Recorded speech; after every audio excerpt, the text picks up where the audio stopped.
আপনি কি জানেন প্রতিদিন যে ইন্টারনেট আপনি ব্যবহার করছেন তা পুরো ইন্টারনেটের মাত্র 5%? বাকি 95% কি লুকিয়ে আছে? ড্রাগস, অস্ত্র, নাকি অন্ধকার এক অজানা জগৎ? আজ আমরা ডুব দেব ইন্টারনেটের সেই অন্ধকার গভীরতায়। প্রতিদিন আপনি সোশ্যাল মিডিয়া স্ক্রল করছেন, গুগলে সার্চ করছেন কিংবা ইউটিউবে ভিডিও দেখছেন আর ভাবছেন এটাই হয়তো পুরো ইন্টারনেট।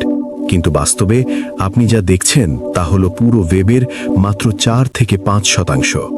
পুরো ইন্টারনেটকে যদি একটি বিশাল বরফখণ্ডের সাথে তুলনা করি, তবে পানির উপরে ভেসে থাকা ওই ছোট চূড়াটিই হলো সারফেস ওয়েব। কিন্তু পানির নিচে লুকিয়ে আছে বিশাল এক জগৎ, যাকে বলা হয় ডিপ ওয়েব, যা পুরো ইন্টারনেটের প্রায় 95%। এখানে আপনার email, banking details, medical record বা প্রাইভেট ক্লাউড ফাইলস থাকে, যা সাধারণ গুগল সার্চে পাওয়া যায় না। কিন্তু আপনি যদি এই বরফখণ্ডের একেবারে তলানিতে যান, তবে দেখা পাবেন এক ভয়ঙ্কর এবং গোপন জায়গার। এর নাম ডার্ক ওয়েব। ভুল করে কোনো লিঙ্কে ক্লিক করলেই আপনি এখানে পৌঁছতে পারবেন না। এই ফ্লোরে ঢুকতে হলে আপনাকে সাধারণ ব্রাউজার ছেড়ে বিশেষ এক সফটওয়্যার ব্যবহার করতে হবে, যার নাম টর ব্রাউজার। টর মানে হলো দ্য অনিয়ন রাউটার। পেঁয়াজের যেমন স্তরে স্তরে খোসা থাকে, টর ব্রাউজারও আপনার ডেটাকে ঠিক সেইভাবেই এনক্রিপশনের লেয়ারে মুড়িয়ে ফেলে। আপনি যখন কিছু সার্চ করেন, তখন আপনার ডেটা সরাসরি ওয়েবসাইটে যায় না। এটি বিশ্বের বিভিন্ন প্রান্তে থাকা একাধিক সার্ভার বা নোডের ভেতর দিয়ে লাফিয়ে লাফিয়ে গন্তব্যে পৌঁছায়। আর প্রতিটি সার্ভার আপনার পুরনো আইপি অ্যাড্রেস মুছে ফেলে।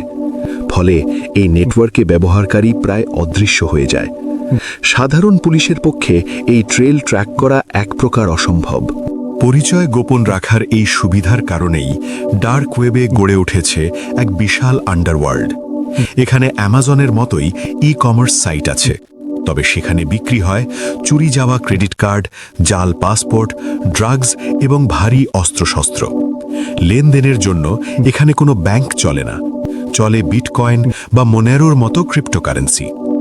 আইন শৃঙ্খলা রক্ষাকারী বাহিনী প্রায়ই এসব সাইট বন্ধ করার চেষ্টা করে, কিন্তু এটি অনেকটা হাইড্রা দানবের মতো। 2013 সালে এফবিআই যখন সিল্ক রোড নামের সবচেয়ে বড় ডার্ক ওয়েব মার্কেট বন্ধ করে এর প্রতিষ্ঠাতাকে যাবজ্জীবন কারাদণ্ড দেয়, তখন একটি মার্কেট বন্ধ হতেই আরও 2টি নতুন মার্কেট চালু হয়ে যায়। এই নেটওয়ার্ক যদি শুধুই অপরাধের আখড়া হয়, তবে গোয়েন্দা সংস্থাগুলো এটি পুরোপুরি বন্ধ করে দিচ্ছে না কেন? কারণ ডার্ক ওয়েবের আরেকটি রূপ আছে। যেসব সাংবাদিক রাষ্ট্রের দুর্নীতি ফাঁস করতে চান, কিংবা চীন বা উত্তর কোরিয়ার মতো দেশের নাগরিকরা যাদের উপর সরকার কড়া নজরদারি চালায়, তাদের জন্য এই ডার্ক ওয়েবই হল একমাত্র নিরাপদ আশ্রয়। উইকিলিক্সের মতো প্ল্যাটফর্মগুলো এই নেটওয়ার্ক ব্যবহার করেই গোপন তথ্য প্রকাশ করেছে। কিন্তু সাধারণ মানুষের জন্য এই জগৎ চরম বিপজ্জনক। ডার্ক ওয়েবে কোনো কনজিউমার প্রোটেকশন নেই। ভুল করে কোনো লিঙ্কে ক্লিক করলেই আপনার কম্পিউটারে সাইলেন্টলি ইনস্টল হয়ে যেতে পারে ভয়ঙ্কর সব র্যানসামওয়্যার বা হ্যাকিং সফটওয়্যার। পুলিশ এবং হ্যাকারদের মধ্যে এই ইঁদুর বিড়াল খেলা চলছেই। একদিকে গোয়েন্দারা এআই দিয়ে নেটওয়ার্ক ভাঙার চেষ্টা করছে, অন্যদিকে প্রাইভেসি ডেভেলপাররা আনছে আরও শক্তিশালী এনক্রিপশন। নিরাপত্তা নিশ্চিত করতে কি আমাদের সব ধরনের ডিজিটাল গোপনীয়তা নিষিদ্ধ করা উচিত, নাকি নজরদারি ছাড়া কথা বলার স্বাধীনতা আমাদের টিকিয়ে রাখতে হবে? এই বিতর্ক হয়তো কখনোই শেষ হবে না। পুরো বিষয়টি নিয়ে আপনার কি মতামত কমেন্টে জানান। ভিডিওটি ভালো লাগলে লাইক ও শেয়ার করতে ভুলবেন না।